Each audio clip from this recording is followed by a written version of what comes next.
자, 개인 기도는 참 어떻게 보면은 모든 성도들이 사실 다 개인 기도 시간이 필요하거든요. 왜냐면 예수님이 개인 기도를 했어요. 예수님이 우리 삶의 모델이잖아요.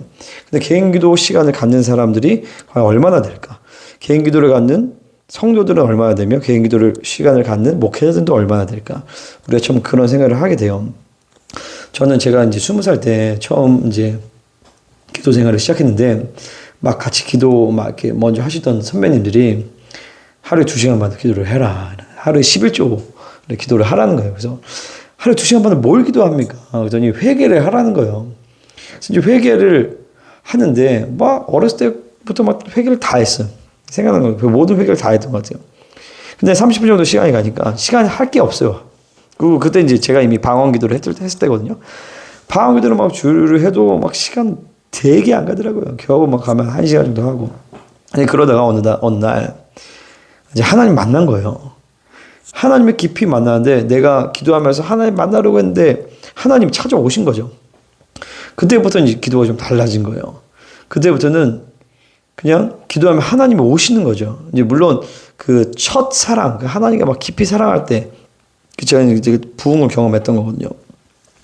그때부터는 제가 이제 학교 다닐 때 제가 이제 한동대에 있었는데 기도실에서 이제 기도하면 그때 그래도 하루에 1시간 정도는 꼭 기도했던 것 같아요. 대학교 1학년 때였는데 1학년 2학기 때였죠.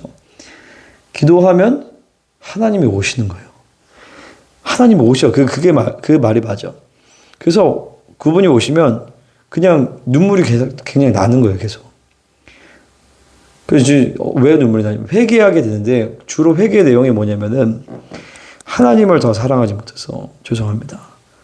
계속 이제 그렇게 회개를 거의 한 학기 내내 이제 그렇게 회개를 했던 것 같아요. 주님이 찾아오시니까 계속 눈물이 나는 거죠. 그러면서 이제 그때가 지금 벌써 15년 전이에요. 제가 이제 그때부터 계속 이제 제가 줄곧 기도 생활을 해온 거죠. 근데 기도 생활을 할 때 우리가 30분, 뭐 1시간 정도 기도하는 거는 그냥 계속 방언으로만 기도하거나 내가 그냥 내 원하는 거 그냥 우리가 그냥 하고 싶은 기도해도 시간이 돼요. 근데 그렇게 기도하면 기도가 이제 허무해요. 그래서 기도가 좀 성장하고 기도의 시간이나 기도의 분량이나 기도의 질이나 여러 가지 것들이 성장하기 위해서는요. 말씀이 반드시 있어야 됩니다. 그래서 그때 필요한 게 뭐냐면 주기도문이에요. 주기도문은 예수님께서 우리에게 어떻게 기도해야 되는지를 기도에 대한 매뉴얼을 주신 거거든요.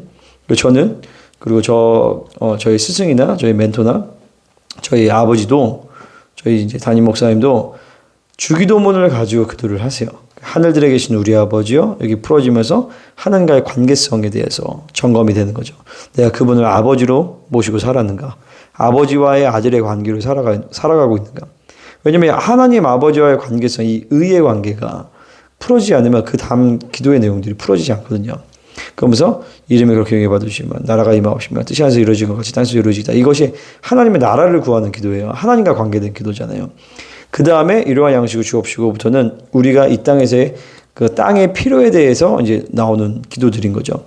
그러면서 하나님과의 관계성, 하늘을 여는 기도, 그리고 땅의 것들을 풀어내는 기도, 이렇게 순서대로 이제 가게 되어지는 거예요.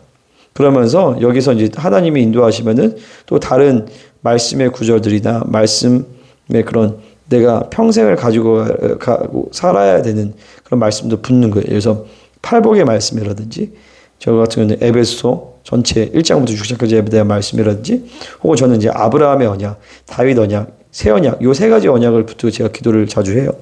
그럼 그렇게 이제 내가 하나님과의 관계성에서 물론 우리가 성령님을 따라서 뭐 뭐든지 기도할 수 있죠. 근데 중요한 건 성령님은 말씀을 따라 기도하시는, 말씀을 따라 운행하시는 영이시거든요. 그러니까 내가 하나님의 말씀과 성령님의 기름 부으심, 성령님의 인도하심이 내 기도 안에서 하나가 되지 않으면 믿음의 기도가 안 되게 되어 있어요. 그리고 기도하다 보면 때로는 영적 전쟁도 있고 내 생각과 내 뜻이 올라오기도 하고 그러면서 주기도문을 통해서 먼저 내 뜻과 내 생각을 죽이고 그 다음에 먼저 내가 하나님과 관계, 정상적인 관계를 한 다음에 그 다음에 중보기도로 들어가면서 내가 해야 될 기도 제목으로 들어가는 거예요. 물론 그 전에 말씀을 붙들고 내가 일단 약속의 말씀들을 붙들고 기도하죠. 무슨 말인지 아시겠죠? 내가 성령님의 인도하심을 따라서 무엇이든 기도할 수 있지만 너희가 내 말이 너희 안에 거하고 너희가 내 안에 거할 때 무엇인지 원하는 대로 그래야면 유리를 한 것처럼 하나님의 말씀이 내 안에 있을 때에 하나님의 뜻대로 기도하는 것이 훨씬 더 쉬워진다라는 것이죠. 그래서 여러분이 개인 기도를 하실 때 성령님의 인도하심과 성령님의 기름 부으심을 구하고 아버지와의 관계성에서 풀어지는 것이 중요해요. 하지만 또한 동시에 내가 하나님이 주시는 약속의 말씀들, 내 심령을 이 인격의 구조를 이루고 있는 그 말씀의 체계들이 있고 그 말씀의 체계를 따라서 성령의 인도하심을 따라서 기도하는 것이 매우 중요하다. 그러면서 이제 그때는 예언적인 흐름과 영문명과 여러 가지 것들을 통해서 성령님께서 그때그때 주시는 기도 제목이나 중보기도 제목들 이런 것들 뭐 내가 중보 리스트가 있을 수도 있고 혹은 내가 모르고 생각나게 하시는 기도를 하게 하실 수도 있고 그런 식으로 갈 때 기도가 더 길게 할 수 있고 길게 하는 것 자체가 중요한 게 아니라 더 풍성하게 더 온전하게 내 말씀 생활과 기도 생활과 내 일상의 생활이 서로 분리되지 않고 온전하게 기도할 수 있다라는 것입니다. 자, 이렇게 개인 기도에 대해서 우리 함께 나눠봤습니다. 그럼 안녕. 혹시 궁금한 거 있으시면 댓글에 달아주시기를 바랍니다.